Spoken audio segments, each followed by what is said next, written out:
Okay, we're live. Hi, everyone. Welcome to Eric's Hotbox. I'm here today with my very first guest, and that's really exciting to me because that means that this thing is growing and getting a little bit bigger and a little bit better. First thing I want to say is thanks for listening. If you haven't listened to episode 1, this is episode 2. You can find the link to it on my Facebook page. Today is April 29th. I realize also I wanted to say my last episode, I wasn't sure if I made a mistake in referencing something. That's going to happen from time to time. If that does happen and you're listening and you say, hey, you idiot, you said something totally wrong, just send me a message or anything and I'll be sure to correct myself and make myself sound a little bit smarter. But with no further ado, my guest today is Graham Stonebridge. His daughter is very good friends with my wife, and we should have a really interesting conversation today. I'm looking forward to it. Let's get started. Yo! This is Eric's Hotbox, episode 2.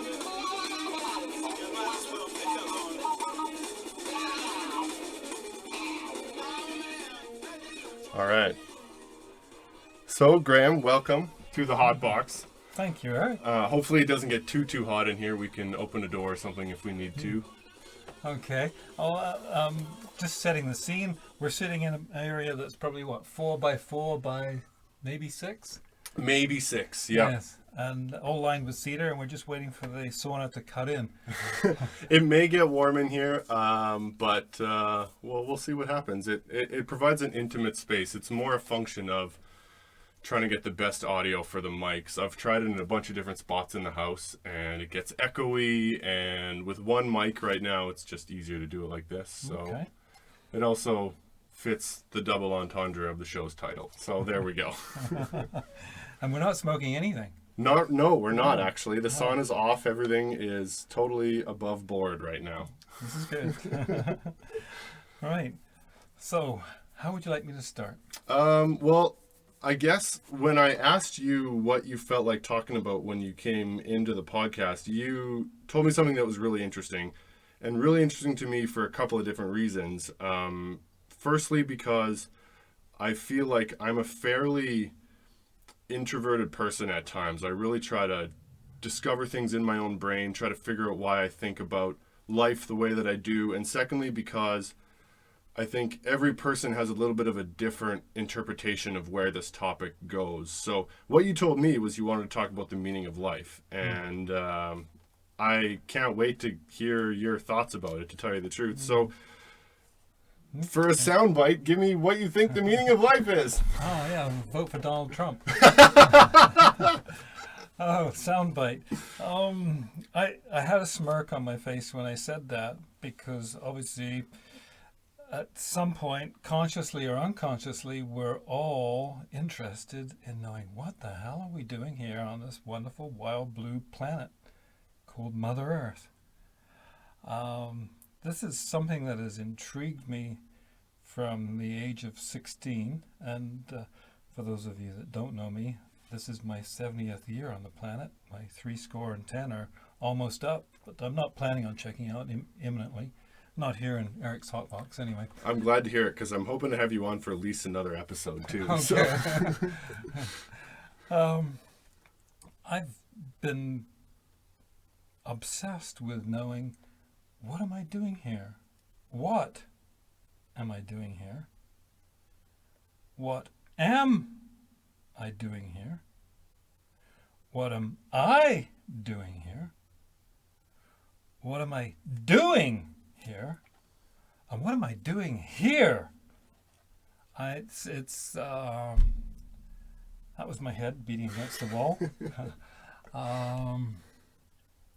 So from 16 to 22, I did what every red-blooded teenager did: drugs, sex, and alcohol.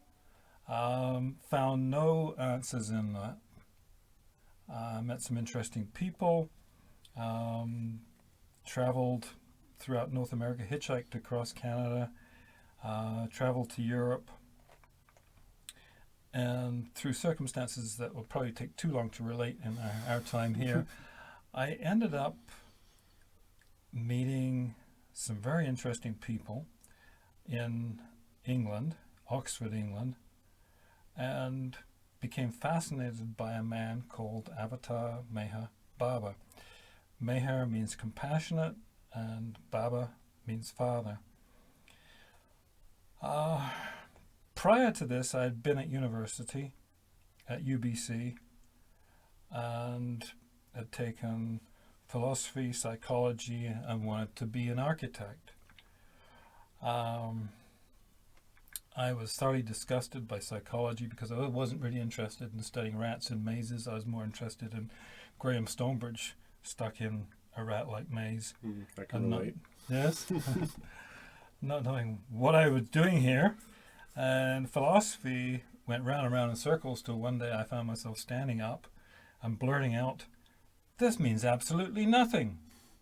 And the prof says, "Well, why don't you write an essay on nothing?" And I laughed.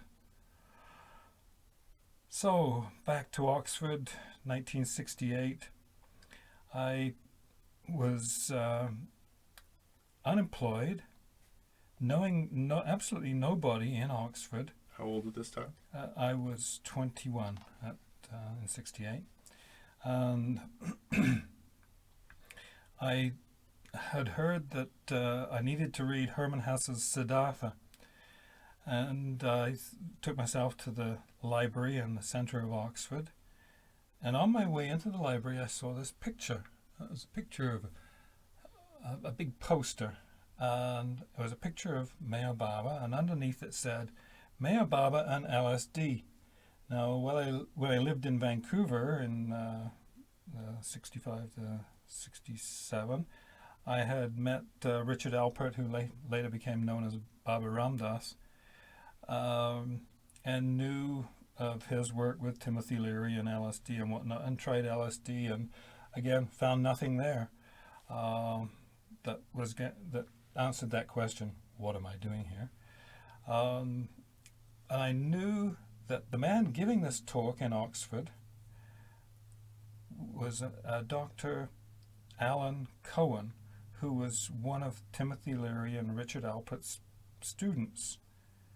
And I figured, there's something in this for me. And I made a mental note of the fact that the meeting with Alan Cohen to discuss Meher Baba and LSD was going to be in the town council hall, which was right on top of the library.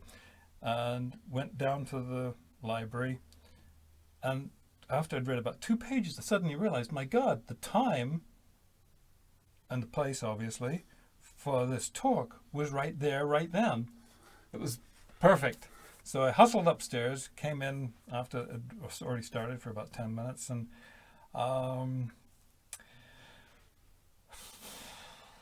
I was fascinated by what this man, Alan Cohen, had to say in his work with Timothy Leary, and how if God can be found in a pill, then God's not worth finding. And Meher Baba encouraged people not to use drugs because of the inherent possibility of madness. And at this point, I had already given up using any drugs because, as I say, I hadn't found any truth in them. So as a result of that meeting, Alan, oh boy, this could take some time. This is really interesting so far. So let's set the stage a little bit for where you were at the time. You said it was 1968 in Oxford, England, and you saw a poster for a man giving a talk in regards to LSD. Right. So what's the culture around psychedelic drugs like at that time? Great question. Probably before you were born, right? Absolutely. Yeah. So the 60s were a wild time. The Vietnam War was going on, and as is now recorded well in history, the people of my generation were saying, hell no, we won't go.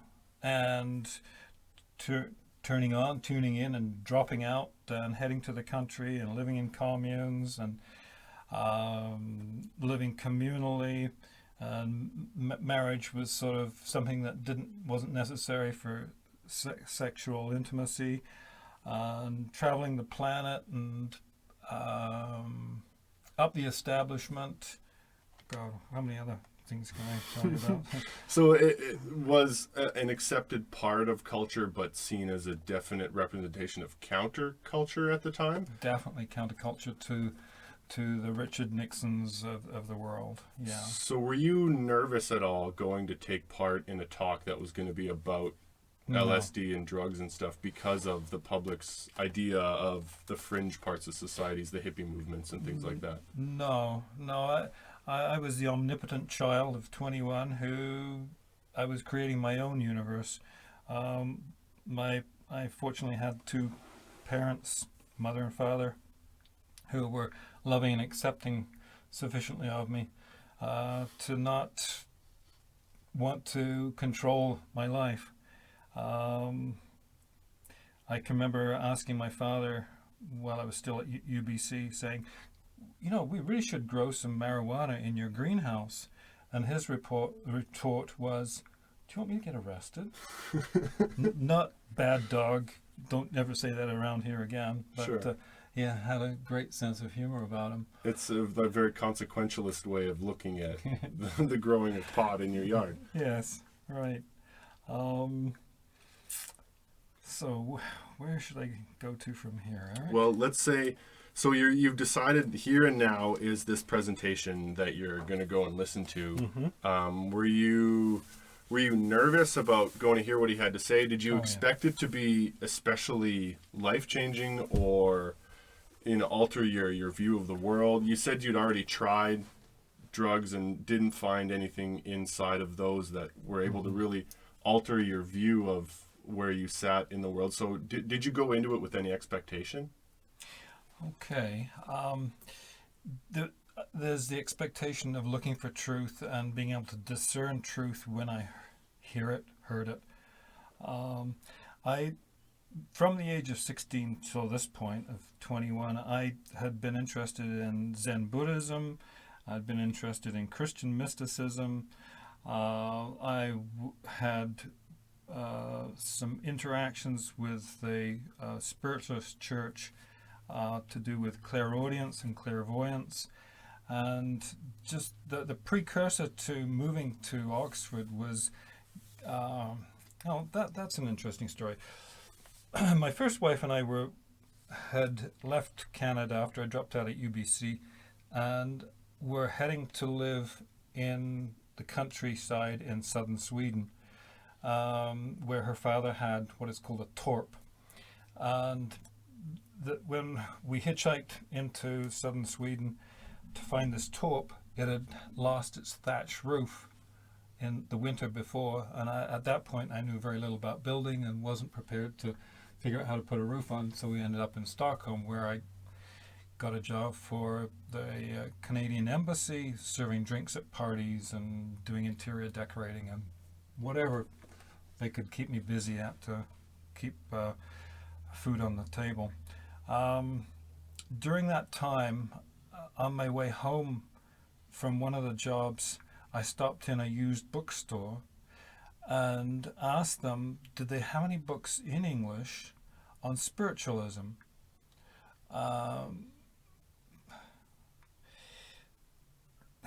The guy took me right to the back of the store, and way up high on a shelf, he pointed out 5 books and said, there you go. And I was running a little late to get home to make dinner, so I grabbed one because I was too embarrassed to say, oh, thank you, but no thank you, I'll just leave now.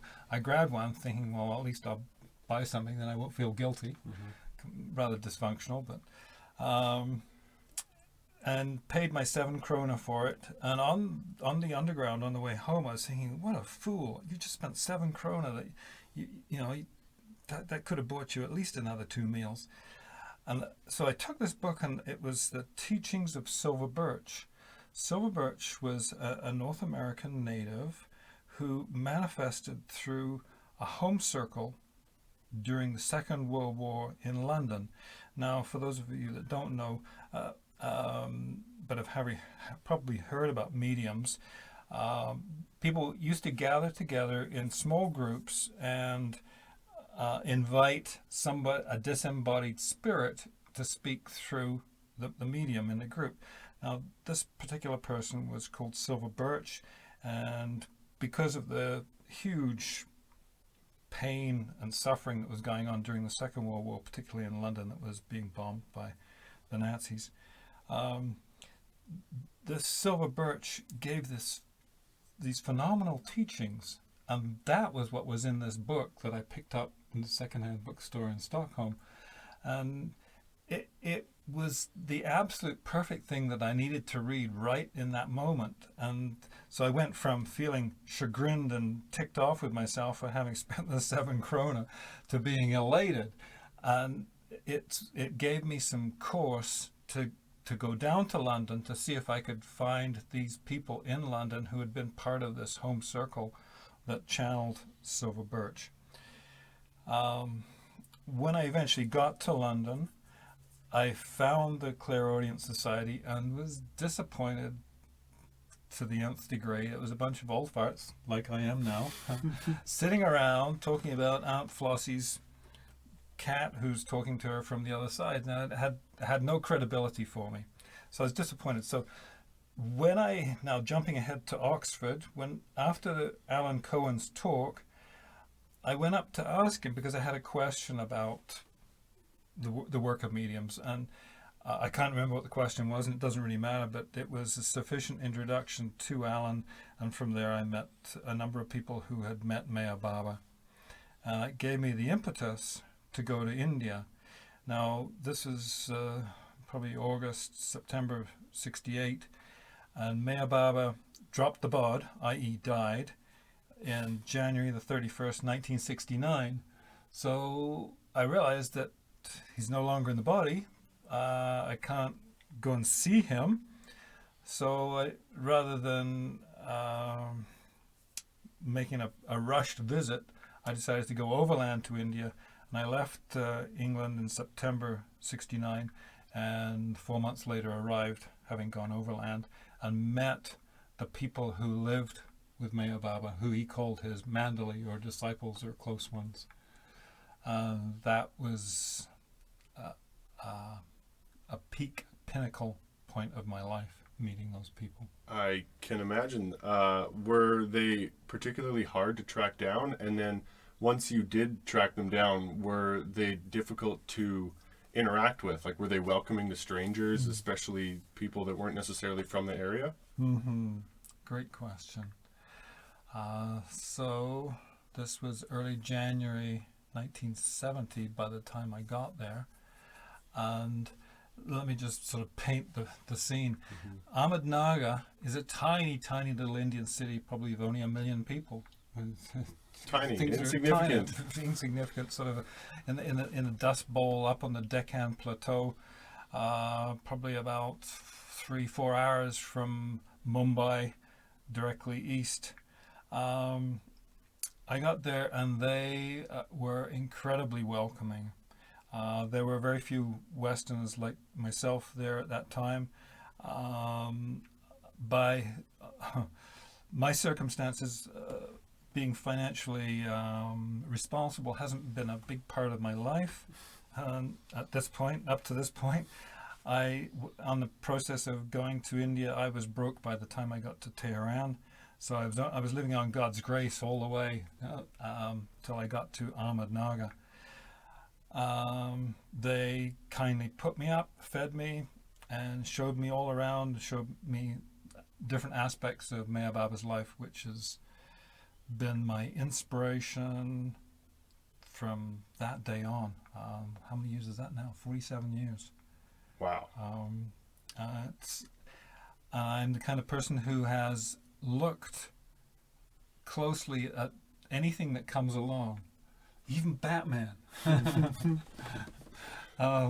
Looking for what's the truth in this, and I haven't found anything that can replace what Maya Baba has given me. So when you say you're looking for the truth in things, did Maya Baba offer you a perspective on how to interpret the world, or was it that he I guess elaborate. I'm not sure exactly what that means. Oh, good one, good one. Um, I have, my personality is such that I require a cosmology, and a cosmology has to include the cosmos. Absolutely everything in the cosmos must make sense to me in some way. Um, Obviously, some ways are deeper and some ways are shallower. I have to be able to integrate everything into my life in such a way as to find some deep inner peace and comfort. Um, what was the question again?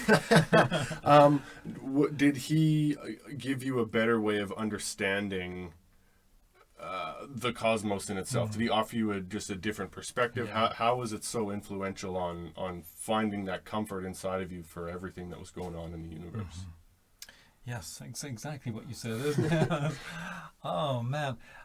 So the last 47 years of being married twice and having 5 children, and working in the world has given me ample opportunity to come to know myself and to get a brief sniff of what am I doing here.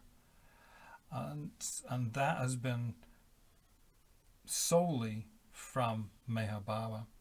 It's been fascinating. I had absolutely no patience with religiosity. I'm not interested in religion per se as prescribed. You must this and you must not that. I the essence of all religions are true and are the truth. And it's through my interaction with Meher Baba on a deep personal level that I have gained a greater understanding and acceptance of Jesus Christ, Buddha, Muhammad, Rama, Krishna, Zoroaster, and I'm grateful. So I recognized about 4 of those religious figures, the first ones that you rattled off. You said that you feel that all religions are truth. Does that mean... I guess I suppose that one could be convinced that there are contrasting aspects of religions where one religion will have a certain view and then another one will share something distinctly opposite from it. I can't think of something exactly off the top of my head. When you say that they all come together as truth, does that reflect on the interpretations of the people that follow them? Or do you think it has more to do with the intentions initially behind the belief system and the philosophies? What does that mean to you? Yeah, that's a good one.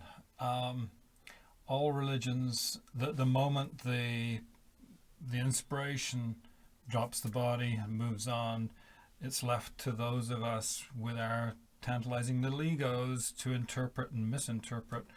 Well, I think they said this. No, I think they said that. I mean, that's why we have Shiites and Sunnis. That's why we have Protestants and Catholics. That's why we have on and on and on. Yes. All of the world religions tend to dissolve and disintegrate and chew each other out. The essence of all the teachings are the same. It's simple. It's incredibly simple and therefore so incredibly difficult. And that's the guiding principle is love God, and finding and serving God in your fellow human beings at expense to yourself is a common theme. Whatever came after that message is interpreted through a limited ego, of which I am one. Wow, that's a big statement.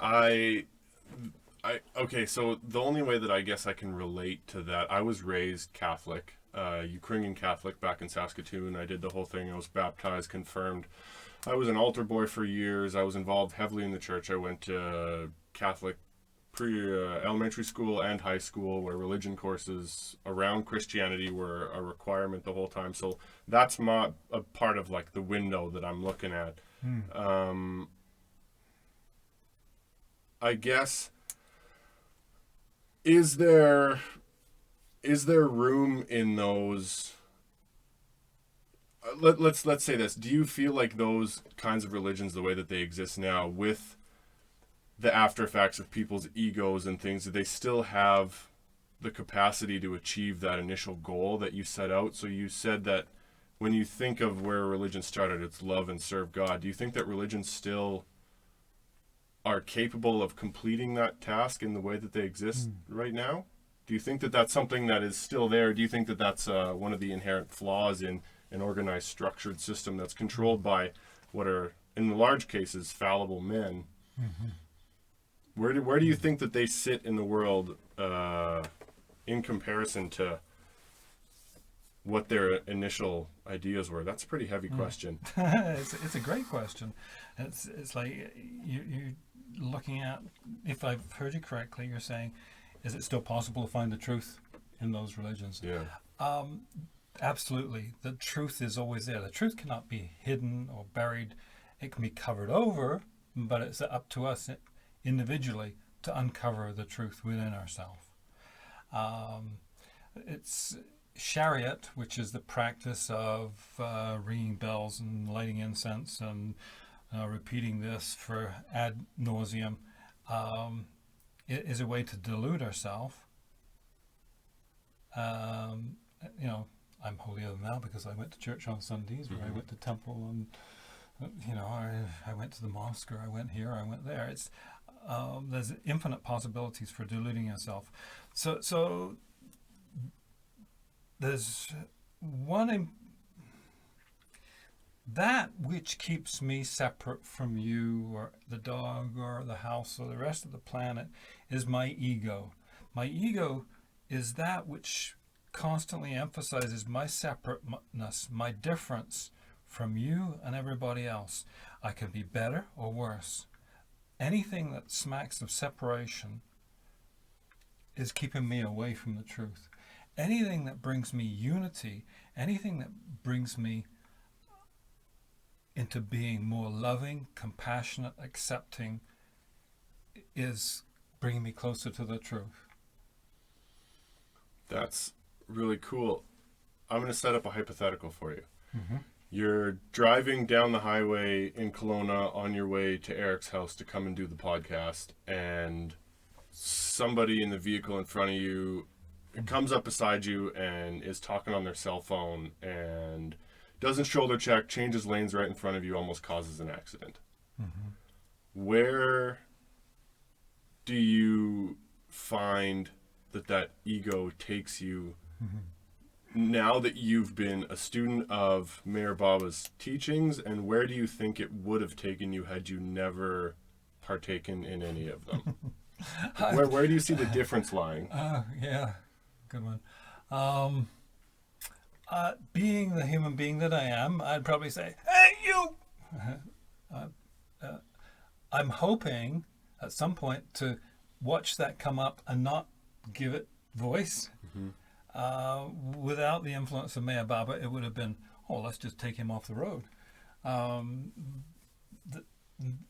The ideal for me in that situation, hypothetical situation, is that I would just say, there's a jerk. Let's hope that jerk's not me. So, have I answered your question? I guess so.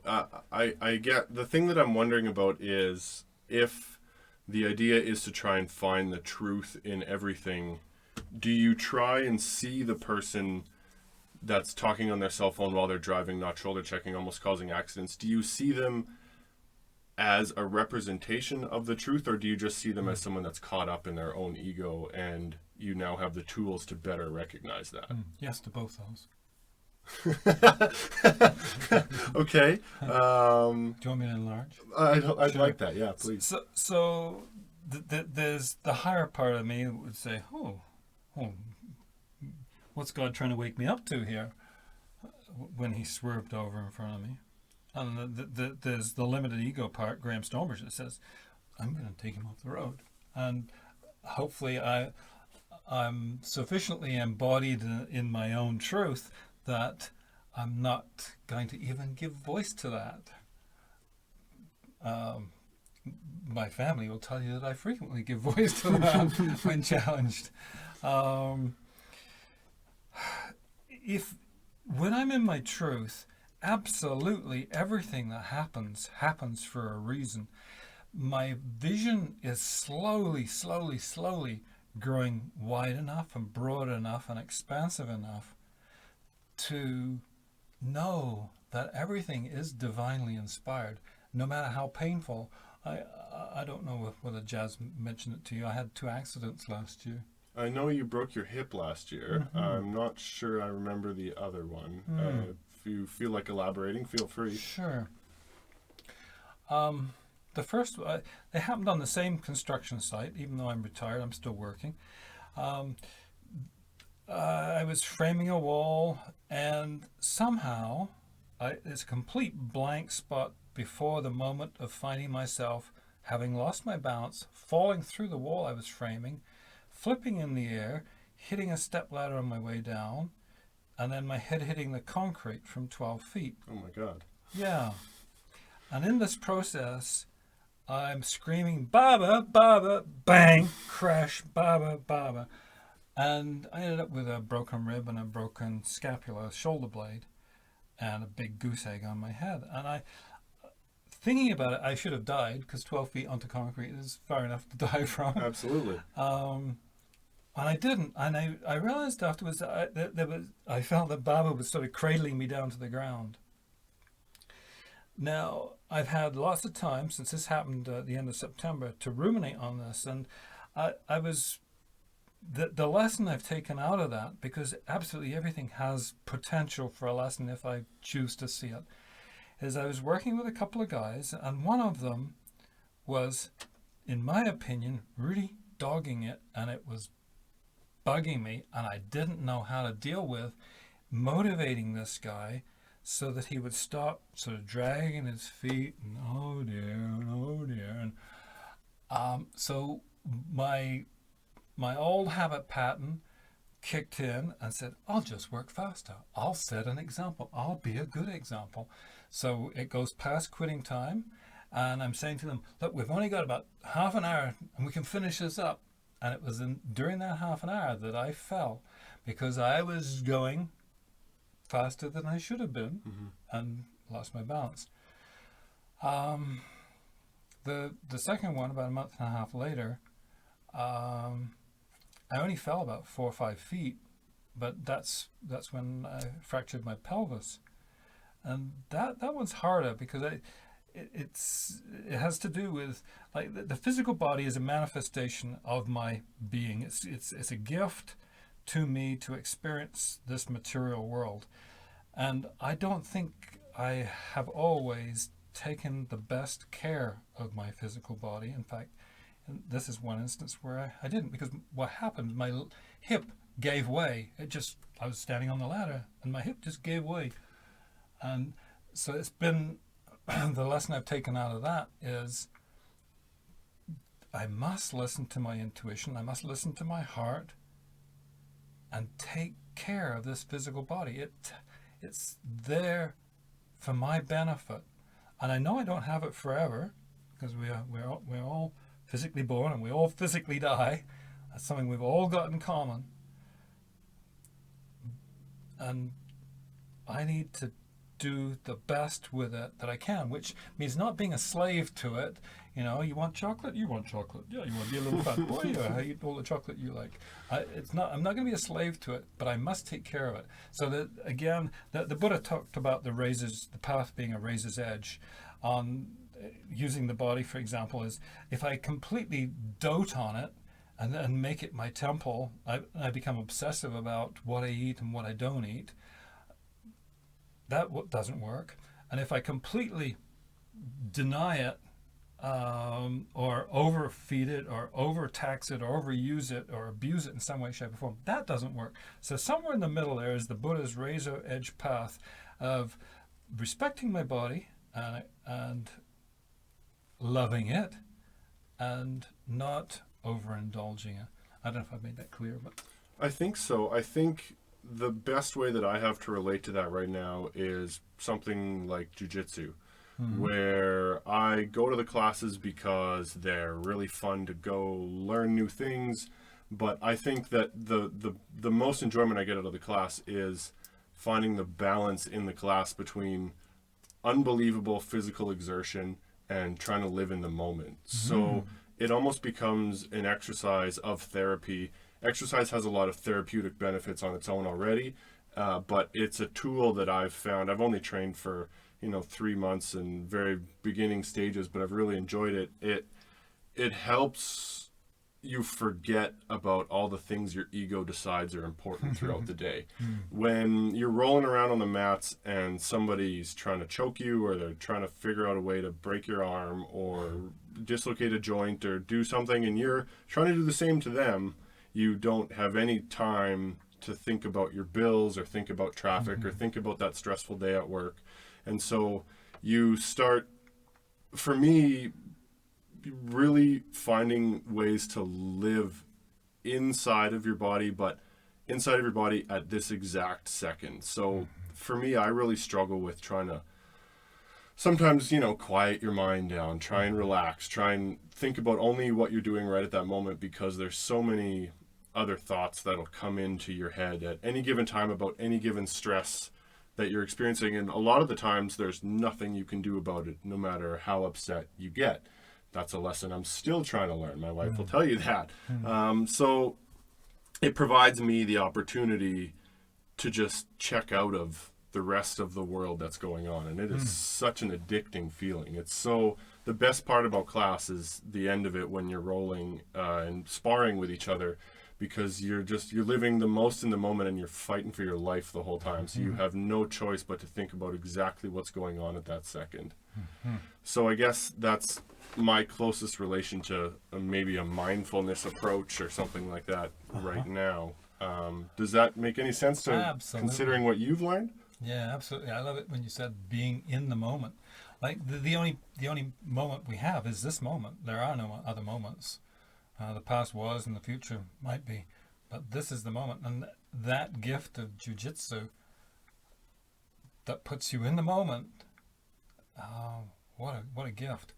And the discipline that's required to get to that place of being in the moment, so that you know that you can take care of yourself. That's double combo. Well, you could come to a class if you'd like to. I know some really good instructors, and there's all ages of people that do it, so that's a future option. But anyway, back to Mayor Baba. So we're kind of jumping around a little bit. We stopped at around about you being in India and meeting up with the people that were around him later in his life, and you kind of started learning from them and getting acquainted with the things that they had to say. What happened after that? Was there a big, when you left that group of people, was there a main takeaway? Was there a big moment that you noticed happened? Did you feel decidedly different than before you went? My parents' answer that would be yes, because they saw me as being rather irresponsible. Through grace, I got my way back to Canada, got a job at UBC for something that I wasn't necessarily qualified for. I should have had a degree in microbiology, but didn't. Got a great paying job, paid off all my student loans and debt, and got married and had 2 children. So something had shifted in me, but that didn't mean easy street from there on, because that marriage ended, and I discovered the road to hell again, even though Maya Baba was constantly by my side. It's the challenges and opportunities that have been presented are unceasing. Today being a classic example of unceasing challenges, crises, opportunities. So when you're in the middle of a challenge, something comes up. Is it a lot of work to try and put yourself in the mental headspace to deal with it? Like, are you Are you reminding yourself constantly to try and so let's say this. I find that sometimes in order to live in the moment, I have to tell myself to live in the moment, and then it's all gone because you're Is that paradoxical? thinking too hard about trying to stay in the here and now. Do you find that you're able to apply the skills you've learned about staying in the now, trying to love everything more? Do you feel that you're closer than where you were before? I'm not sure what I mean. It's something I'm not that familiar with, I guess, so it's interesting to me. I get your drift.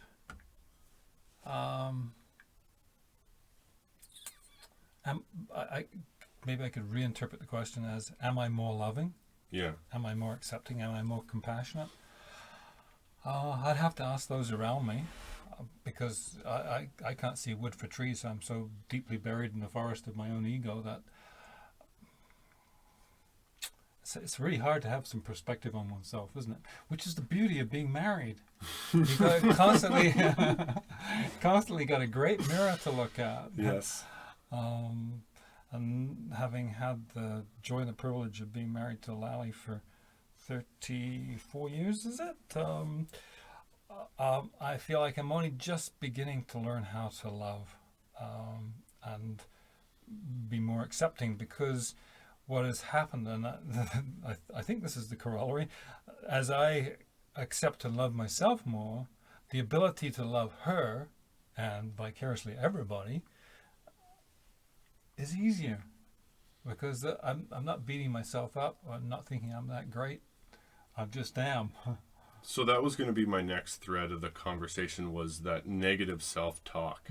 Because I've talked to Julia about this a number of times. If everyone else talked to us the way that we talk to ourselves, we would never talk to anyone, because I don't know about you, but me personally, I can be unbelievably hard on myself. Yeah. How has what you've learned enabled you to be easier on yourself, or is that something you still struggle with? I'll definitely still struggle. It feels a lot easier. Like in my interactions with you right here, right now, I'm feeling quite comfortable, and I know it's because this is, thank you for bringing up my favorite subject. What am I doing here? For sure. And creating this opportunity. Good, very good on you for following through on this. It's brilliant. I love it.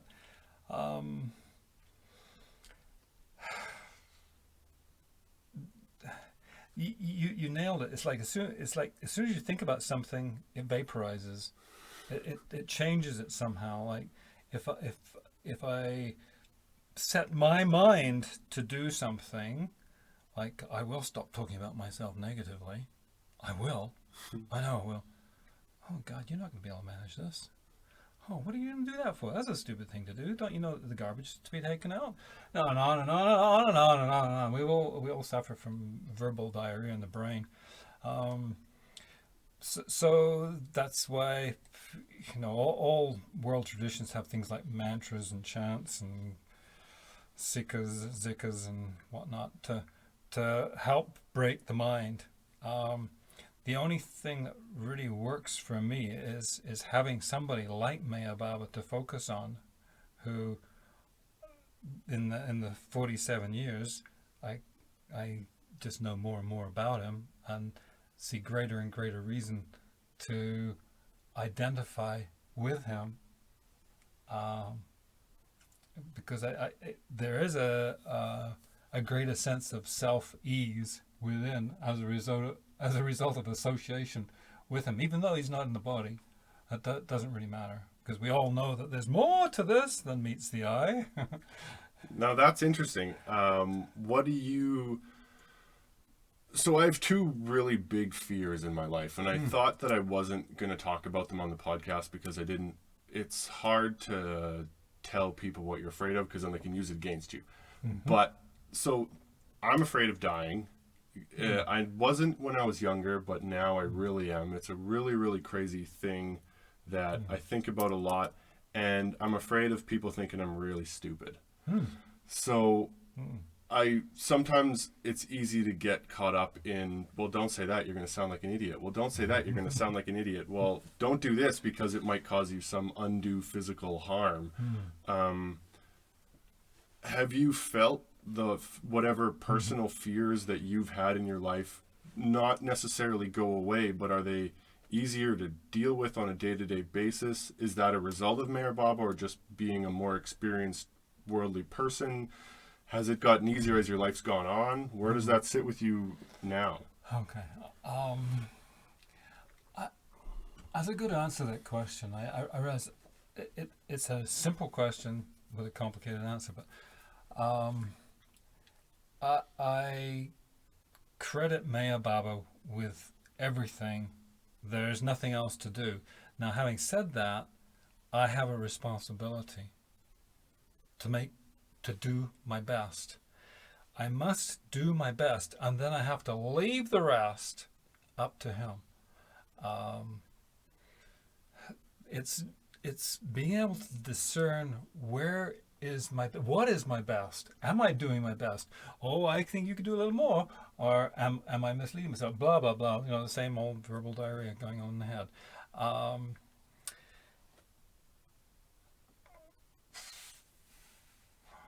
Let me leave it at do your best and leave the rest up to God or truth or purity or beauty, whatever it is. Everybody prays to somebody, whether it's Batman. I really want to talk to you about Batman. Sure, we can talk about Batman. I'll talk about Batman all day. Okay, great.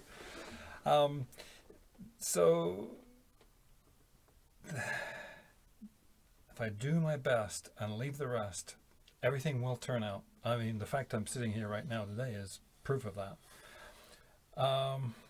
Now that you've talked about two things, the fear of dying and the fear of looking stupid. They're quite different. Let's deal with the fear of looking stupid. That again is the ego. The ego is that which keeps me separate from everybody else. I'll only look stupid if everybody else thinks I'm stupid. If I've done my best and it still looks stupid to everybody, it doesn't really matter because it's the best I could do. And as long as I can live with myself if I've done my best.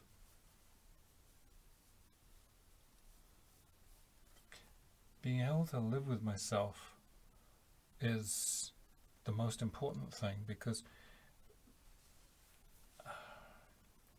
let's leave it at that. Okay, now the fear of dying. Yes, you're going to die. Guaranteed. Unfortunately, 100%. it's going to happen. Nobody gets out alive. That's right. But my belief system, and I quote, this is a belief system, is that this is just one life of many.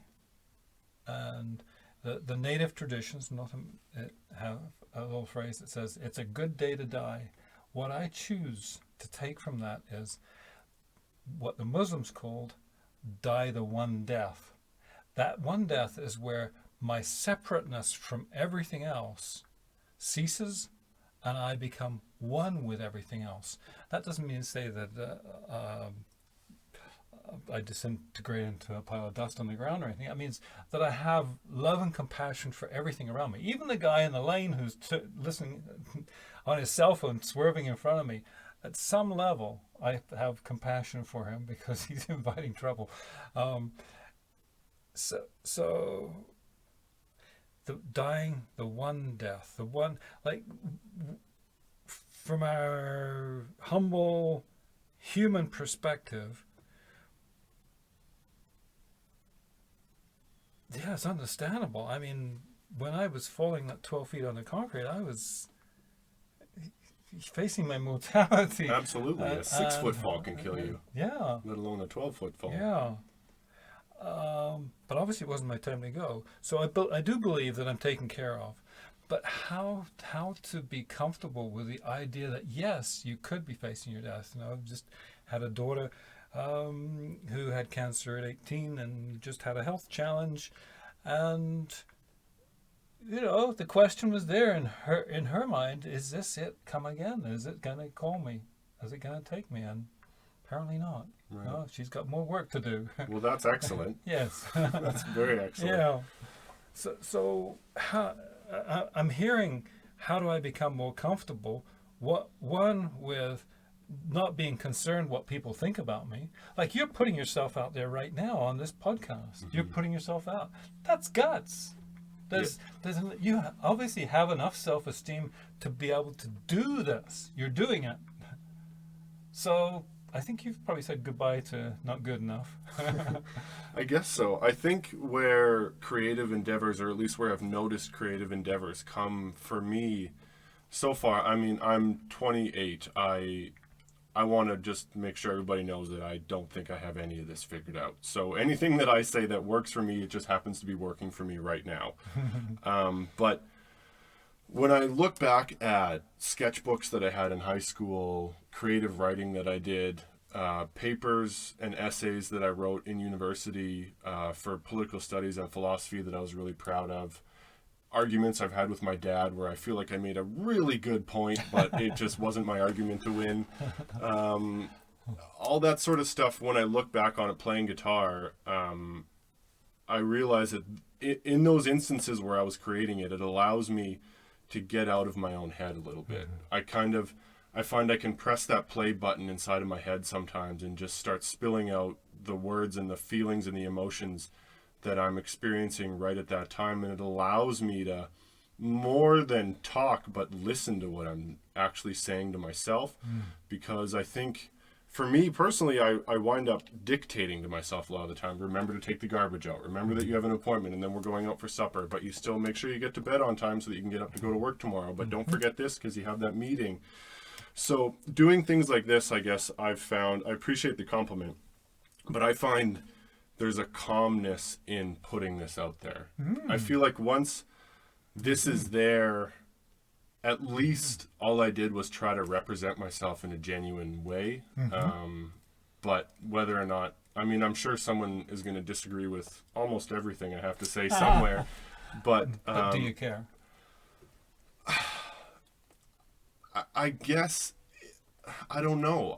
Part of me does, because I would like to appeal to an audience. Now, one of the things rolls around in my head is that if everyone likes you, then you don't have strong enough opinions, because you can't necessarily make everybody happy. There are polarizing arguments everywhere in the world. So I appreciate feedback. I want people to let me know if they like it, but that doesn't mean that I don't want people to not let me know if they don't like it. So I do care if people don't like it. A really good friend of mine listened to episode 1, and he was able to give me a full couple-page email on notes about the show. It was a 15-minute show. Wow. But he listened intently enough and is honest with me in his response, and I've tried to incorporate some of those things here today. And so I do care what people think, but I suppose in the creation stage where we are right now, just sitting here talking about it, it's easier for me to be upfront and honest, because any criticism that somebody gives back to me afterwards, I can apply to the next one. So I will have an opportunity to make it better in the future, whether or not they thought I sounded stupid on here or whatever. Hopefully I don't die during the podcast, but yeah. So what I'm hearing is a willingness to learn. Brilliant. A willingness to learn.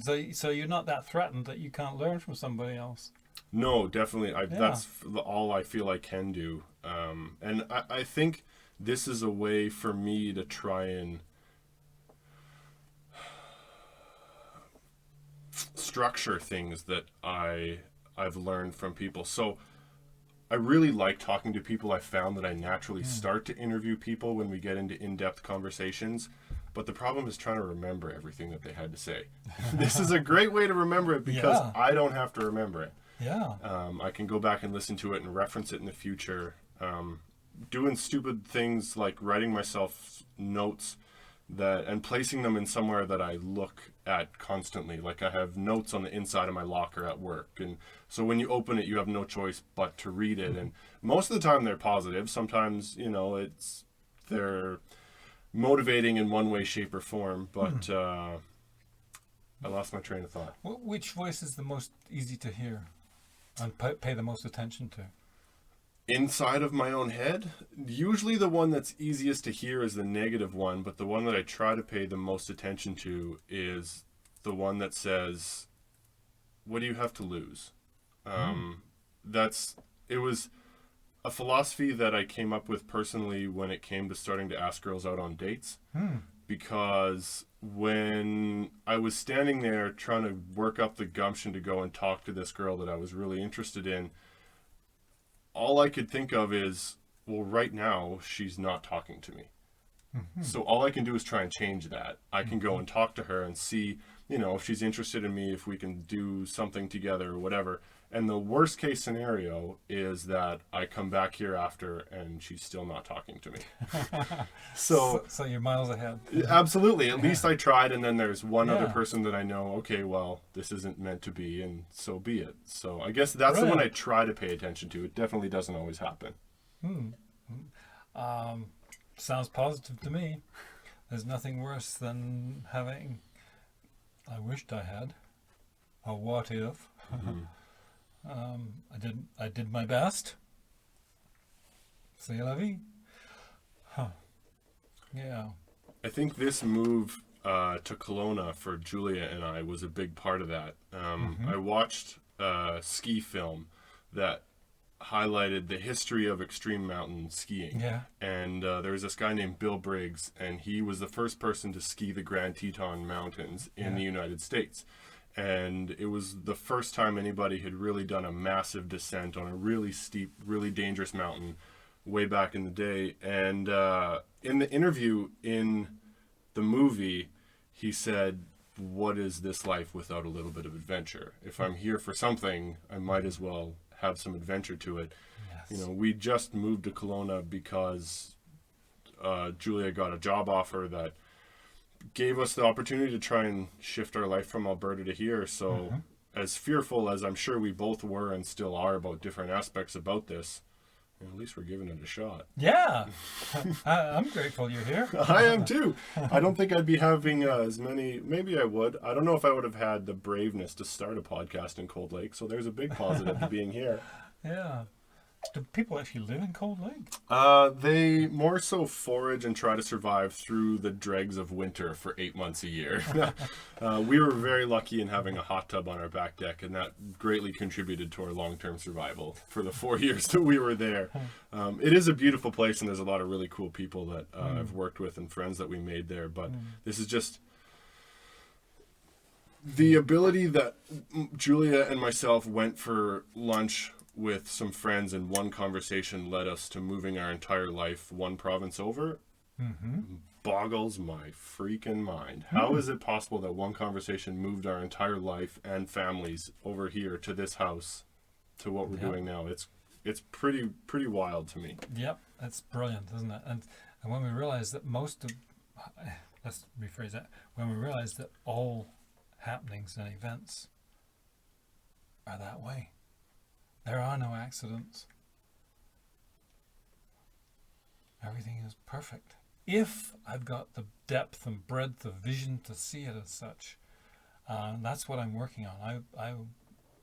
I love it when the universe smacks me round the face and says, isn't that amazing? I mean, to be sitting here in this tiny little sauna cubicle, isn't this amazing? It is super cool. Yeah. Who would have thunk? Not me. Me neither. It's, I guess, how much have you realized life being about just not necessarily catching all of the balls that are thrown at you, but trying to catch the right one? Do you, I guess, here's my question. Do you ever feel overwhelmed by the choices in life? Or do you feel as though you can say, no, this is clearly where I want to be. This is the path that I can take to get there, and steps that I should be working on in order to get to that endpoint goal? So what I'm hearing is, how much do I create my own reality, and how much is divinely defined? Yes. Well, I think today is a brilliant example of that. Like having retired and still being very busy in construction. I'm constantly questioning whether it's my need for adrenaline, i.e., being busy, my my greed for more money than what we already have been blessed with. Um, yeah, I'm still questioning. I like the when I said you get smacked around the face by truth. I love those instances. You know, when you're in a foreign country and you walk past somebody that you know from tens of thousands of miles away. I mean, 5 seconds either way, and you wouldn't have. How does that happen? You know, that's obviously meant to be. So most of this happens because it's meant to be. I would like to think that the pain I experience is trying to teach me how to be closer to the infinite, the divine, the truth, the love, the purity, God, whatever. If that's my goal, is to see everything as a divine. So that's a super challenging thing when you consider, this is a cheap shot, but when you consider tragedies. You mentioned that, you know, you went through a divorce. You mentioned that your daughter has had health problems. Do you think, so let me set this up. If the universe is defined in such a way that there are things that happen because they are divinely intended to, are the lessons in those bad things that happen, is it supposed to separate you from worldly egos or worldly connections or worldly desires, worldly wants? Is it something that takes you closer to an ethereal thing? I don't have the depth and breadth of vision to know what is going on most of the time. I mean, who can explain Syria? Who can explain the Sudan or Zaire or Donald Trump? I mean, who I can't. I have suspicions that there's something afoot here. Somebody, I mean, the extermination of 6 million Jews in Nazi Germany. What the hell was God up to? I mean, the extermination of 20 million people through pogroms by Stalin in Russia. What? Where's the divine in that? Sure. Oh, I don't know. I mean, I had a friend clubbed to death. Where's the divine? I don't know. I don't know, but I've witnessed enough of the divine to know that it's worth hanging on to his shirt sleeves. And there, in my day-to-day life, there are opportunities to see his hand at play. And you know, when a tree is small, you wrap a fence around it. I feel like I'm a small tree. I've got a fence wrapped around me. I'm hoping that I don't get any really big tests. Like Jen having cancer was a really big test. I watched my grandparents lose both of their sons.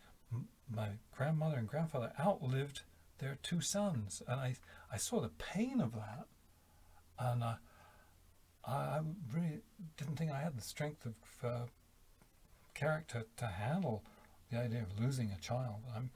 And you alluded to having been divorced, having been through one marriage, and that was excruciating. And at the same time, one of the places I go to when I saw how I was being what felt like being crushed to death because of this lack of love for myself, because I was such an idiot. How could I have allowed this situation to happen in this marriage? The only thing I could do was sit and say Baba's name repeatedly to try and maintain some sanity. And that, the pain and the excruciating pain of that incident has stuck with me to remind me that to keep saying his name. So when I'm falling 12 feet onto concrete, I was screaming his name, and it felt like his hands were lowering me to the concrete. So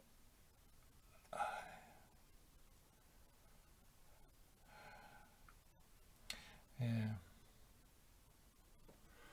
I think trying to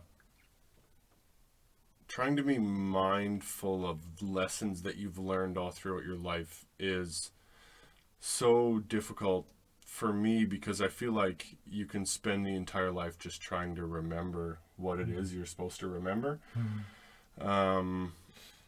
Is there That's neat you said that, because knowing that we were getting together, I was thinking, oh, should I take this book and should I take that? And should I?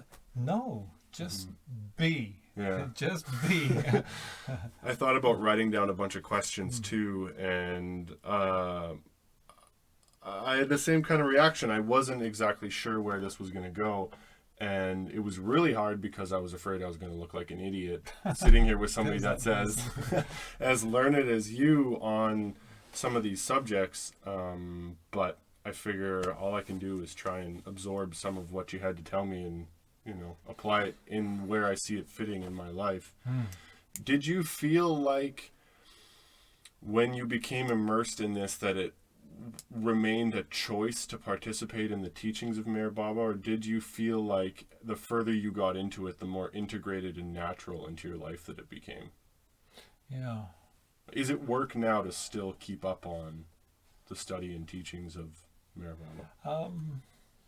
Okay, I'm going to rattle around that one, because there's nothing I do that is study. There's everything that I do that is a desire to remember him. Like there's nothing to be gained. Okay, this is a direct steal from him. He says, "Don't ask me for anything other than to relieve you of your ignorance. It's not something I'm going to give you. It's something that you're going to realize you already have. It's just a matter of that it's got buried under so many layers of ego dust that it's a little hard to find. So I'll help you. You'll do some of the work yourself, but I'll help you to remember who you are. And you are divine. There isn't anything that isn't divine." Again, coming back to I long for, just a minute, I've got to phrase this carefully. I understand that my depth and breadth of vision will determine my depth of understanding. So going back to that image of the tree that's protected so that the squirrels and the deer and whatnot, mankind don't trample all of it. Eventually the tree becomes strong enough that it can stand without the protection. I've still feeling like I'm a small tree, fairly well protected, but the challenges haven't been so overwhelming that I've said, "Oh hell, I'm out of here." There was a point in my life prior to knowing about Meher Baba where I contemplated what was on the other side of the veil, i.e. suicide. I contemplated it because I couldn't find any good reason to be here. And that was a time that the teachings of Silver Birch were put in my hand. Oh, yes. What an interesting meeting of the crossroads at that point in time for the book in your life and where you were. Yeah, a good coinkydink. Yeah. Absolutely. Yeah. Where were we? I made a stupid joke. So when it comes to, how do I want to say this? We might have to do some editing. See, this is part of that being afraid of looking stupid. Yeah, yeah. You got it. I get the same thing. It was like the as tiniest. Soon as I become self-conscious. What? The tiniest seed of doubt in my mind of what I had to say just now totally muddled up an entire thought that I've been working on for the last 25, 35 seconds. Yeah, it's brilliant, isn't it? It's wild. This oh, you were talking about suicide. That's what I wanted to say. Now, because I was raised Catholic, committing suicide is Verboten. absolutely. You do not get into heaven if you commit suicide. That's right. You are doomed to hell for the rest of eternity. That does not mean that I've never thought about suicide. We've discussed it in many philosophy classes. I think every person has it go through their heads once in a while, laying in bed, looking up at the ceiling. You wonder what the heck actually happens. I think it's death and the afterlife are one of the most interesting personal conversations with somebody that you can have, because other than some of the broad stroking clouds and halos and loots and things, I think every person has a little bit different idea of what a death is like, what an afterlife is like, what they see for themselves after that point.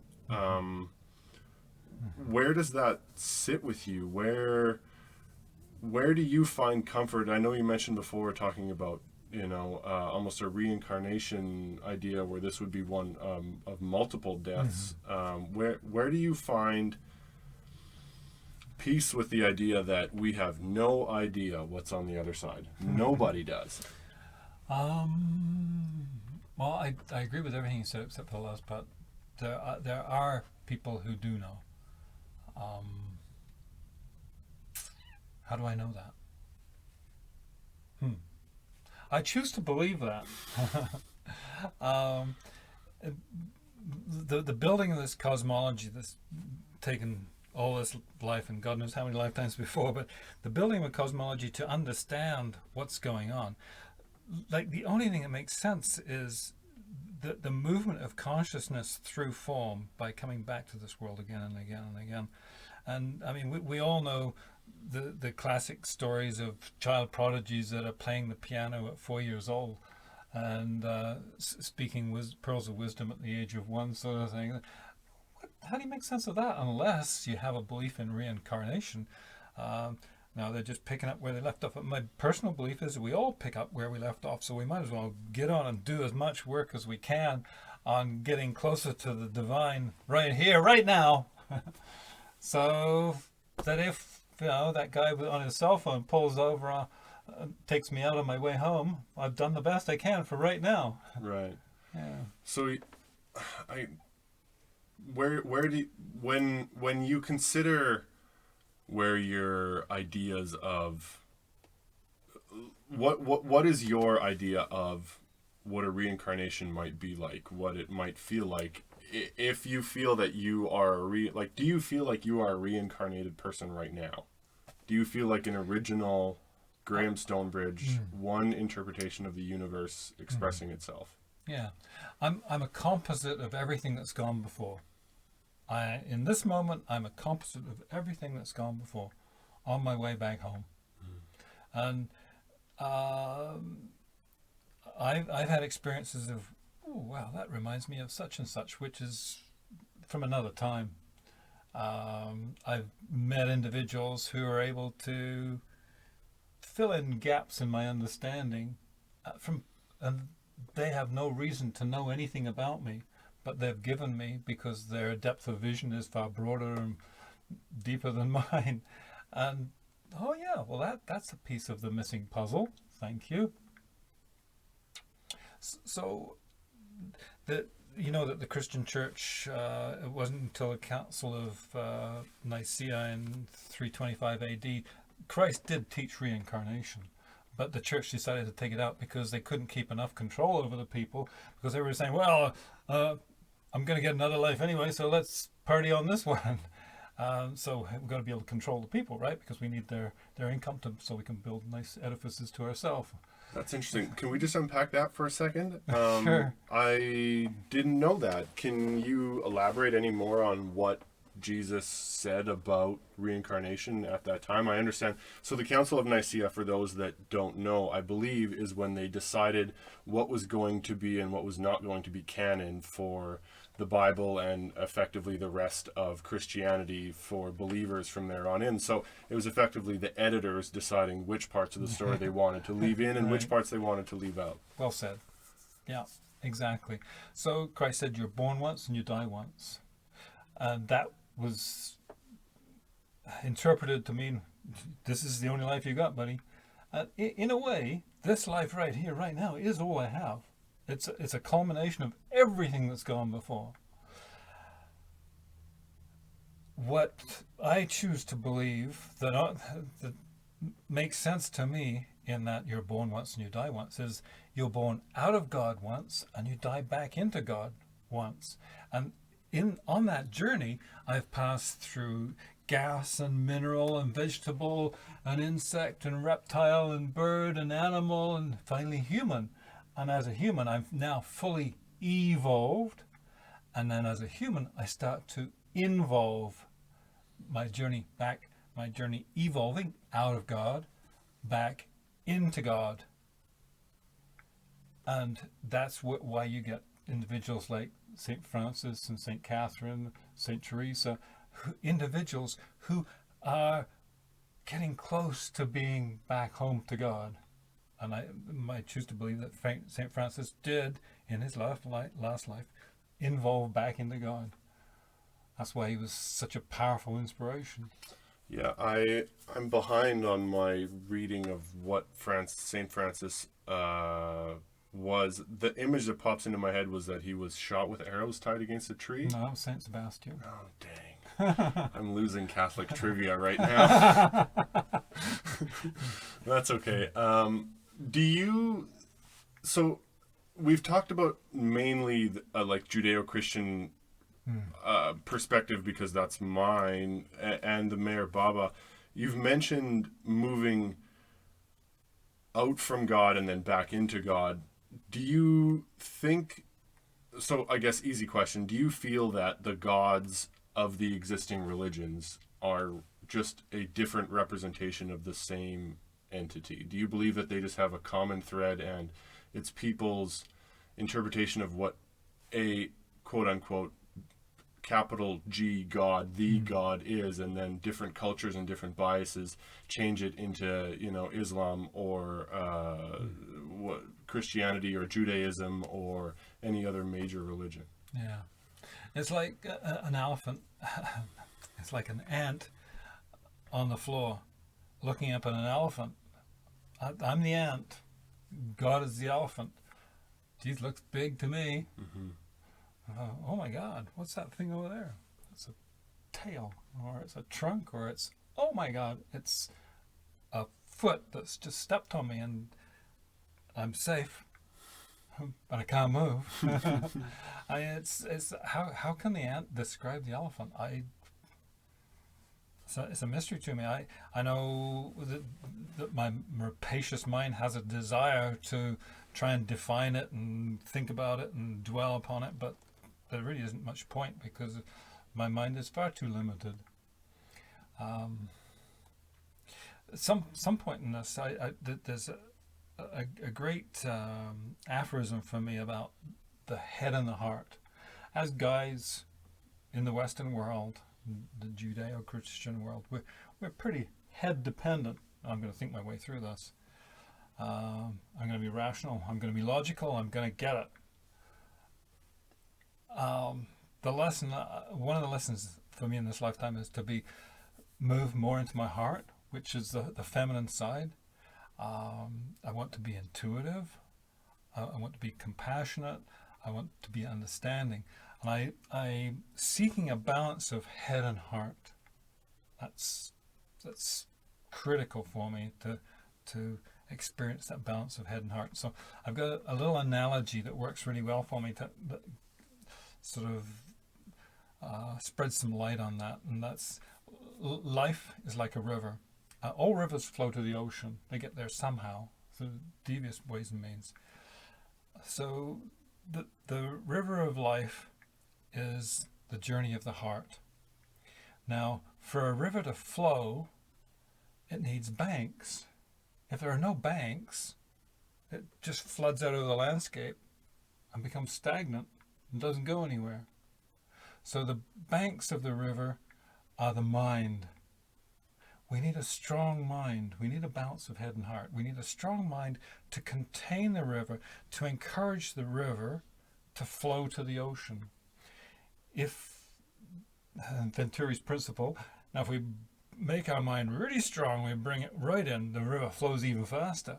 So you can see how the heart is flowing even faster when the mind is stronger. So there's it's not to say that we should all become mindless. No, definitely not. We should have strong minds, but they should be the prime reason for this is to focus on flowing back to the ocean. The ocean being analogical metaphor for God, right? I see. Okay. So I don't know. Did you get that? I think so. It's an interesting concept because I guess it's hard to not put human conveniences on a river. We do a lot of different things to rivers. We put dams across them. We build bridges over them. We build houses beside them because we think that the river is somehow more valuable than the non-river house. Do you feel like the building of your mind and the things that you learn change the river banks? Do you feel like the river changes the banks or that the banks change the river? Do you know what I'm saying? Do you feel like the things that you're doing with your mind have a direct impact to the river itself, or do you feel as though the experiences of the river are altering what the banks are going to then portray onto the rest of the world? I think they're interdependent because we know water is soft and gentle. It's malleable. It's really incredibly malleable, but it will wear stone, which is rigid and firm. It'll wear it down to dust. So the analogy will probably break down at some point, but there are more bits and pieces we can sort of dredge out of the analogy, aren't there? Did I answer your question? I think so. More so of trying to bring together a relationship between these two things that are never static. No. A relationship between two things that are never static. That's true. Our life is not static. We're sitting here and we're far from static. For sure. We were talking about contemplating suicide before.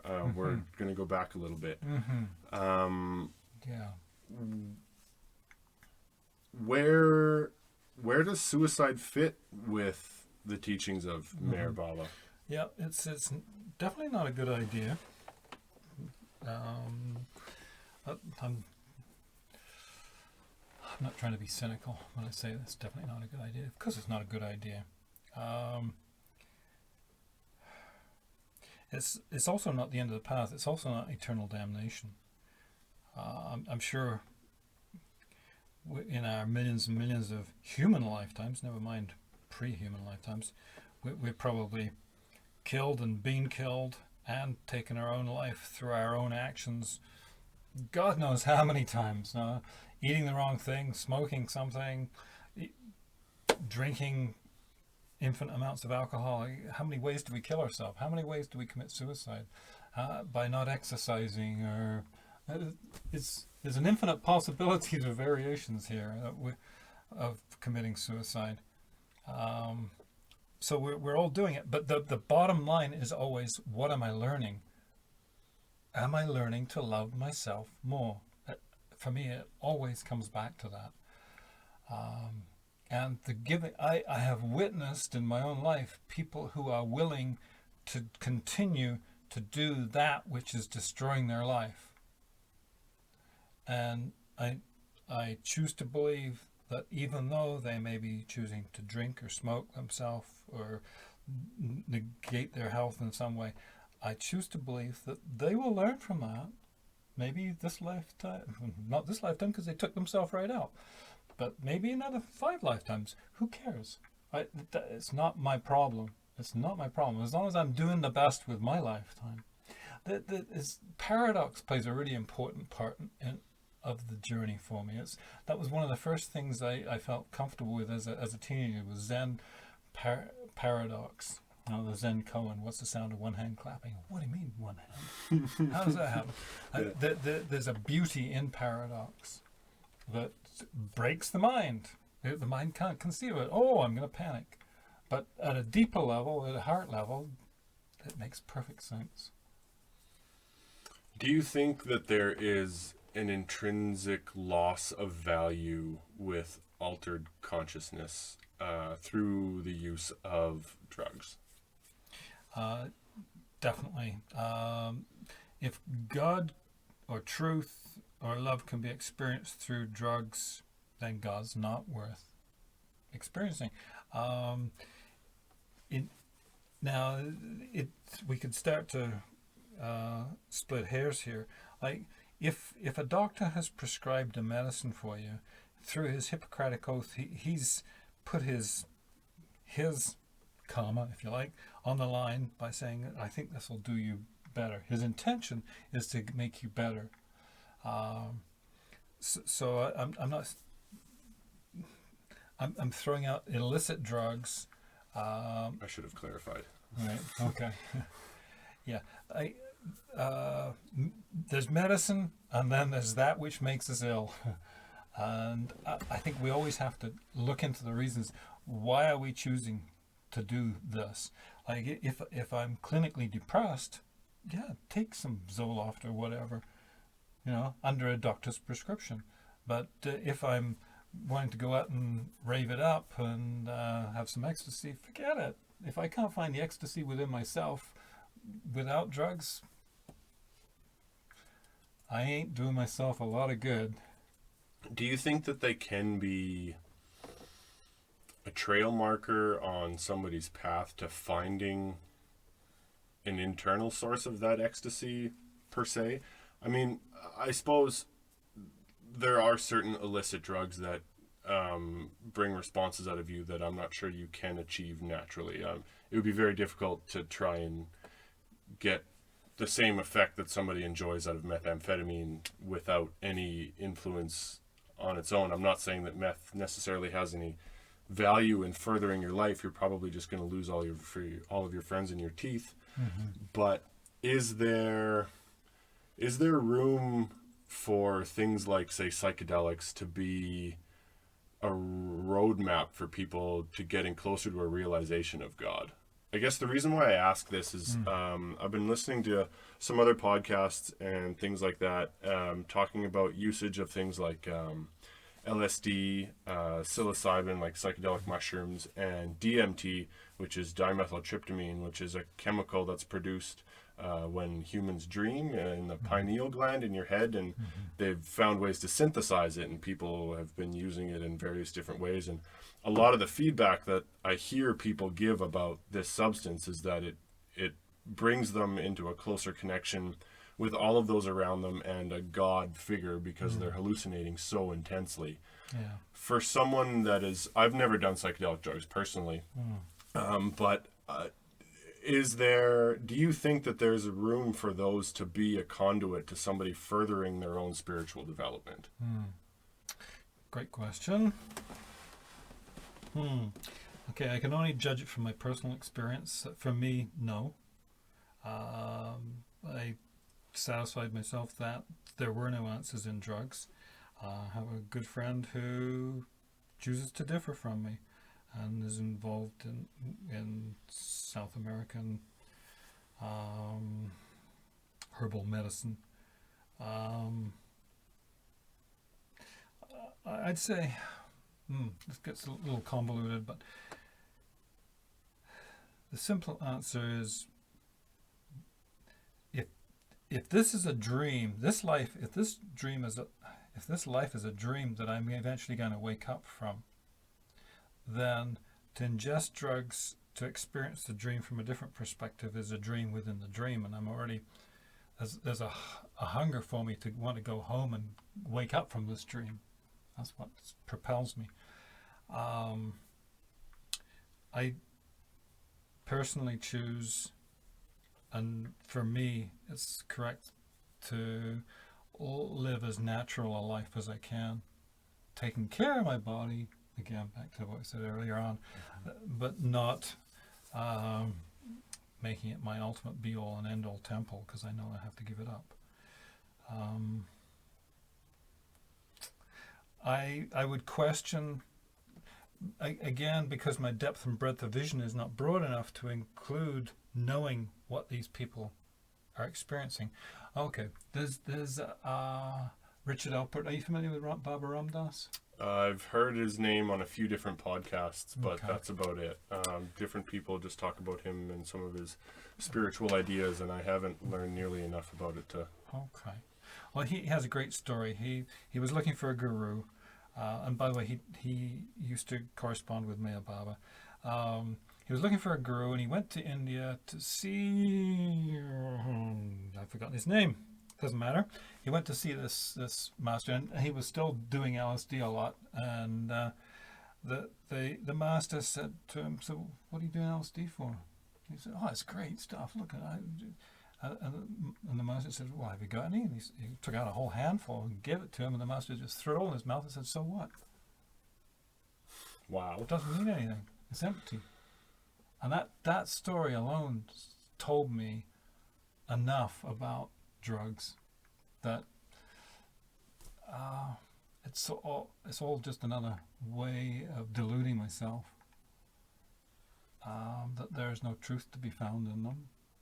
Some of us may choose to feel that it's part of our journey towards the truth, and who am I to judge? I can't judge. As I say, I have a good friend who it's part of his journey, and that being able to step into that place of not being judgmental is a challenge for me, because there's a part of me that, from my egotistic part, wants to judge you as either better or worse than me, because I want to emphasize the separation between you and me and them and me, and because as long as I'm separate, then I'm my own happy little fat ego, whereas the place I prefer to be is being at one with you, accepting of you, compassionate towards you.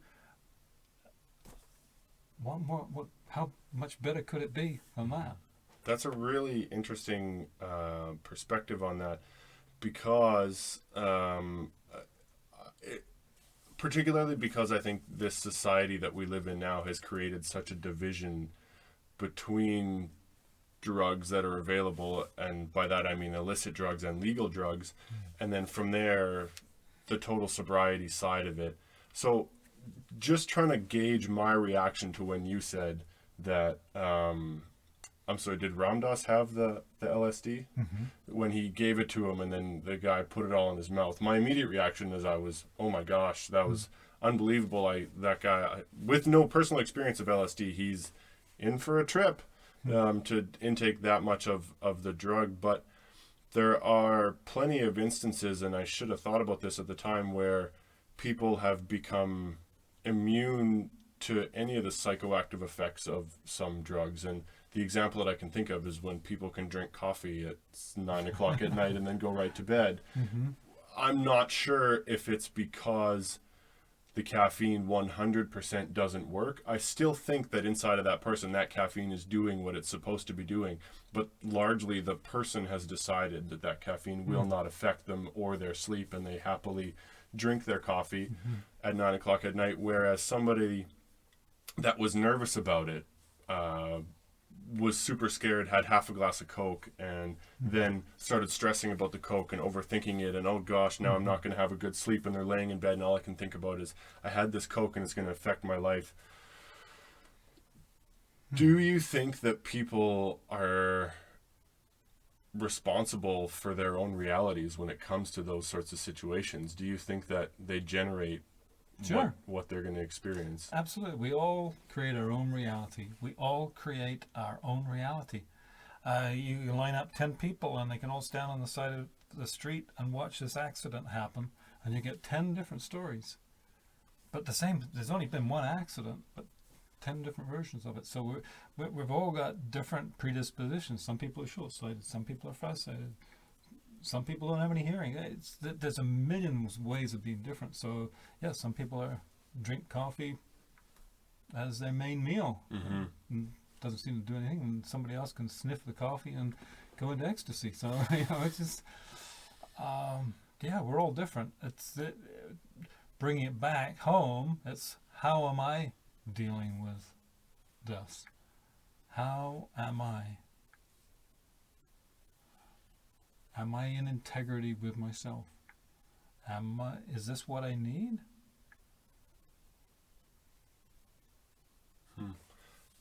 When it comes down to deciding what things you do or don't need in your life, is it easy to figure out where some of those things sit?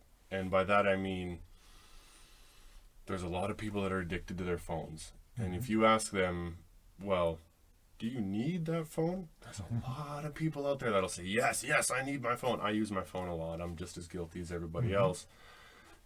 Do you feel like you have a better ability of judging what you need in your life versus what you want in your life? Discerning between wants and needs. I'm working on it. One of the things I'm also working on is my ability to stop judging others. Like, you sure you need that extra bowl of ice cream? Where did that come from? You know, don't you think you should? You know, stopping my judgments. Because what I found, when I'm judgmental of others, it reduces intimacy. I'm looking to be intimate with people as opposed to keeping everybody away because I'm scared stiff of them. I have, my life is richer and fuller and more blessed the more intimate relationships I have. And I'm talking about what we're sharing in this moment, talking about what we believe, what makes us tick, what motivates us to figure out, what am I doing here? Do you feel like you have enough spaces in your life for as many intimate relationships as you would like to have? So let me clarify. I feel in my experience in my life that through different stages, you have friend groups that come and go, and you have intimate relationships at particular times. Those people make different choices in their lives. I make different choices in mine, and some friendships have flourished while others have fizzled. You said that you want to try and live intimately with those people around you. Is that a possibility with the kind of emotional commitment that I think it takes to have what I would call an intimate relationship with those people around me? What's Eric saying?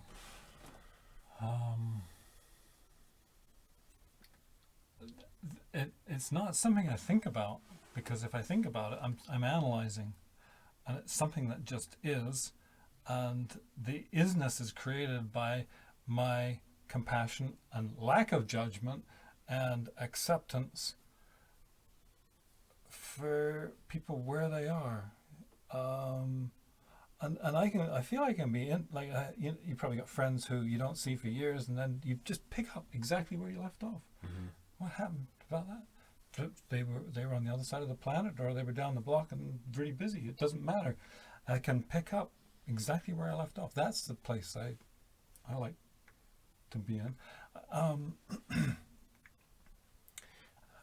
It's sometimes difficult to let go of friendships. I had a whole high school friend, a university friend that I felt like I pursued him because I wanted to continue, and he wasn't interested. You were saying that you feel that some friendships are difficult to maintain because somebody was not willing to continue participating in the relationship. Well, I use this as an example because I realized it was me that wanted to, and he didn't, obviously. And eventually I found the acceptance within myself that, okay, that's the way it is. But I had to honor that part of myself that was saying, yeah, I want to pursue this friendship. I want to know you better. But he was saying, no, that's, without saying no, he just never responded. Just decided it was good enough. Yeah. Is there a paradox created when you've developed a relationship with someone and you've realized that they have a bit of a toxic effect on your life? You understand that there are people that are I've had people come into my life and you hang out with them for a while and you get to know them and you talk about different things, but after a while you realize that they're more of a hindrance and a burden on you, that they're not contributing to you being as you can be. Do you feel you're better capable of recognizing when those people need to be moved back from your life? Is that your strategy? What happens when you want to A, develop intimate relationships, but B, realize that people are not necessarily the best people to have those relationships with? As long as I'm remembering that I create my own reality, everything that happens to me happens for a reason. So if this person is in my life, can I see the reason why they're in my life? If this person is in my life and is really irritating me, what is it in me that is being really irritated? When I understand that I do create my own results in life, I do create my own reality, usually whatever it is that's irritating me goes away. Because I've learned the lesson, either that person disappears or I see them differently. They may have never been the way I thought they were anyway. It's just they're a figment of my imagination. That's not to say they're not there, but the way I'm perceiving them, because they're really irritating, they may be doing something that I do and I'm not aware of. So that's the gift of their presence in my life. Interesting. I guess somehow the people around you are also a reflection of you as much as you are a reflection of them. So you're saying that you can use it as an indicator for maybe something that you could better in your own life? Absolutely. Everything is a mirror. That's whatever I choose to see is something that is calling for my attention. So, I mean, I can observe. Sometimes I like to see things in strange examples. I was walking down the street in Victoria, and this guy who was obviously very drunk and very disheveled and very unkempt and whatnot, staggering down the street. I saw him coming, and as he got in front of me, he looked up at me and said, "God, you're ugly." And I thought, that's an interesting reflection. I feel pretty good. But when I looked at him, he was speaking his own truth about himself. It didn't have anything to do with me, really. That's interesting. Okay, we're back. We've been talking for quite a while. There's been a lot that we've said. I need to digest some of this. I need to listen to this podcast 3 or 4 or 5 times and try and figure out what questions I'm going to ask you, hopefully on the next time that you come back and join me. But I want to say thank you very, very much for coming in here. I've really appreciated the interview. I've learned a lot, and I had a really good time. Likewise. All right. I really appreciate your invitation and look forward to a return.